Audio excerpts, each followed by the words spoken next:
Ahora sí. Buenas noches a todos. Aquí está la cámara. Mi nombre es Samira Parrilla Medina y el documental que escogí para hablar la noche de hoy se llama La Operación. Es un documental gratis que se encuentra en YouTube y el cual fue producido por la señora Ana María García en el 1982. Que aunque sí ha pasado muchos años desde su producción, yo entiendo que es una de esas piezas, yo diría cinematográficas, por decir alguna categoría, me corrigen si no es así. Es una de esas piezas que la debería de ver todo el mundo, especialmente las personas que vivimos en Puerto Rico, porque yo soy de las personas que piensa que el que conoce su historia, el que no conoce su historia, está condenado a traicionarse. Así que para no caer en esos círculos repetitivos, lo importante es ver este tipo de piezas para entender un poco más la realidad las realidades que estamos viviendo el día de hoy. Entonces, vamos a empezar por el título. La operación se refiere, yo entiendo que se refiere a dos cosas. Se refiere la primera operación que fue el plan de industrialización de Puerto Rico luego de la caída de la industria agrícola, especialmente de la caña en Puerto Rico, y cómo después de esa caída hubo una operación gubernamental a nivel estatal y a nivel federal, o sea, bajo los Estados Unidos, una campaña agresiva y masiva para industrializar y sacar ventaja del algo caído, todos hacen leña, especialmente los que tienen hacha y pico y pala.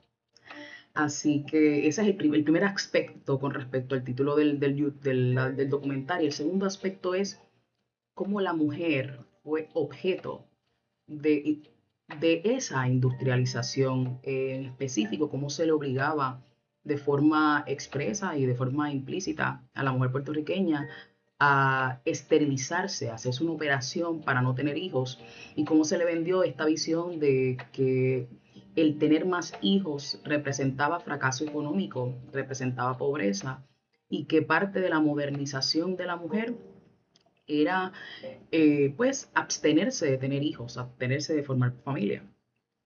No es menos cierto bajo eh, esta última percepción con respecto al tema de la operación, que la planificación familiar es necesaria, por lo menos desde mi punto de vista, así que no creo que ese sea el problema. El problema es el contexto en que se da todos estos hechos. Y estamos hablando primeramente de entre los años del 1930 hasta el 1970, y estamos hablando de un momento en el que se comenzó la Segunda Guerra Mundial, que dura hasta 1945. Y yo digo que, bueno, mientras veía este documental, yo pensaba, wow, mientras el mundo celebraba el fin de la guerra, de la Segunda Guerra Mundial, en Puerto Rico nacía una guerra silenciosa contra la mujer. Eh, una guerra de agujas, una guerra de fábricas y una guerra de bisturíes. ¿Y por qué digo esto? Digo de agujas porque a raíz de la Segunda Guerra Mundial, Estados Unidos necesitaba eh, nueva mano de obra barata.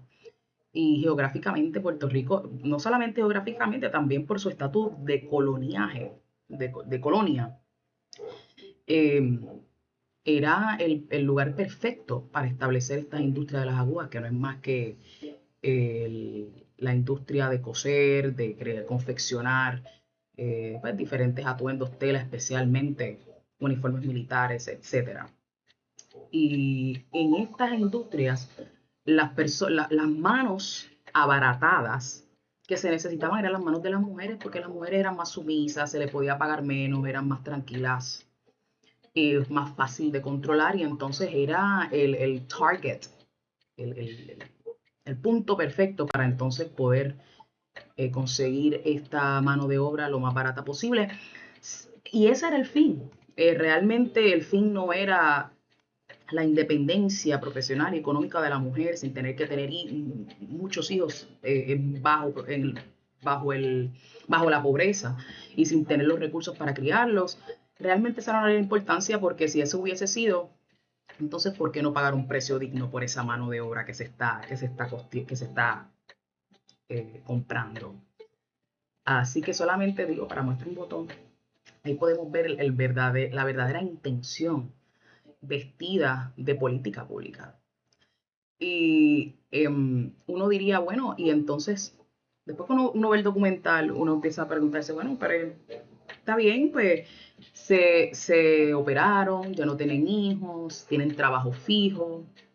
¿Cuál es el problema? Bueno, que estas industrias de mano, de abaratamiento de mano de obra, una vez se acabó, una vez primero, en lo último que van a exprimir de esta colonia, se mudaron a otros países donde habían manos de obra más baratas, como países asiáticos, por ejemplo.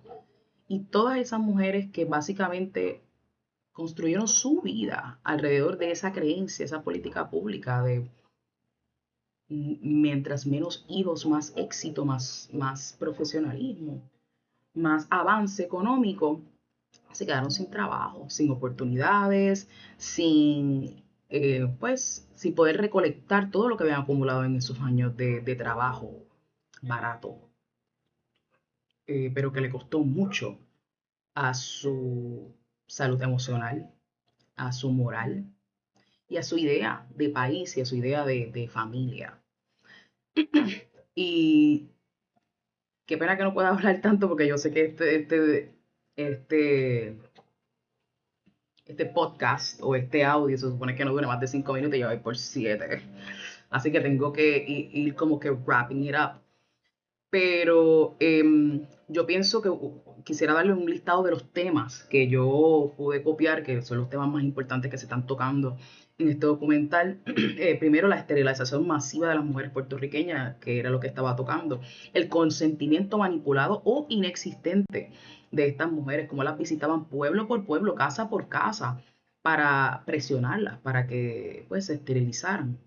Y esto sin contar que mientras a las mujeres se les esterilizaban, a los hombres jóvenes y a los hombres se les mandaba masivamente para Estados Unidos. Era como migrando a todos los hombres y dejando a todas las mujeres esterilizadas para poder seguir manipulándolas.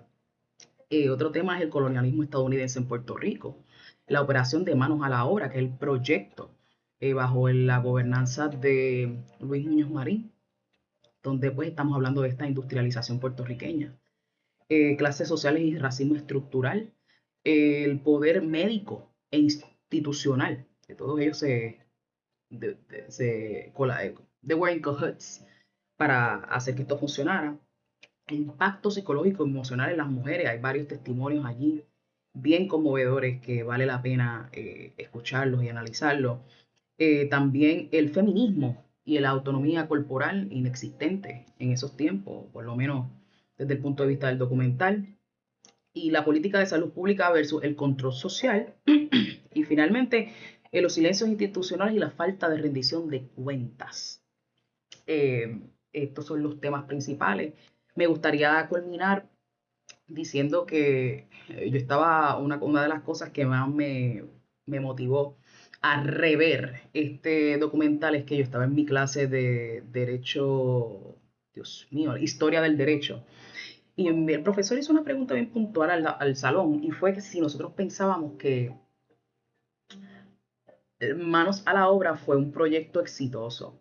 Y yo vi cómo todas las personas que tienen conocimiento, que no creo que sean muchas, pero los que estaban allí, que conocían del tema, decían que sí, que fue un proyecto exitoso porque logró su punto final, que era industrializar a Puerto Rico después de la caída de la industria agrícola, de la industria de la caña.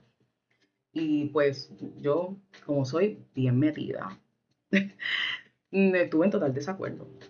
Yo le dije al profesor que fue un plan fracasado porque abarató para siempre la mano de obra puertorriqueña, entendiendo que nosotros dábamos nuestro trabajo por lo que sea, con tal de ser parte de, y que todavía al día de hoy no nos hemos podido recuperar de esas malas decisiones, sin hablar del daño psicológico y del daño social que hizo, eh, que tuvieron esas acciones al final en la idiosincrasia puertorriqueña. Y pues algunos verán eso como un daño colateral, pero ¿cómo le puedes dar, cómo le puedes llamar un daño colateral a algo que todavía sigue perpetuándose en el sentido de este sentimiento de derrota y este sentimiento de menos que lamentablemente permea nuestra cultura puertorriqueña? Eh, yo no le llamo a eso daño colateral. Así que nada, los invito a que vean este documental. Es bien triste, pero es parte de lo que tenemos que ver para, como dije en el principio, no volver a traicionarnos. Gracias.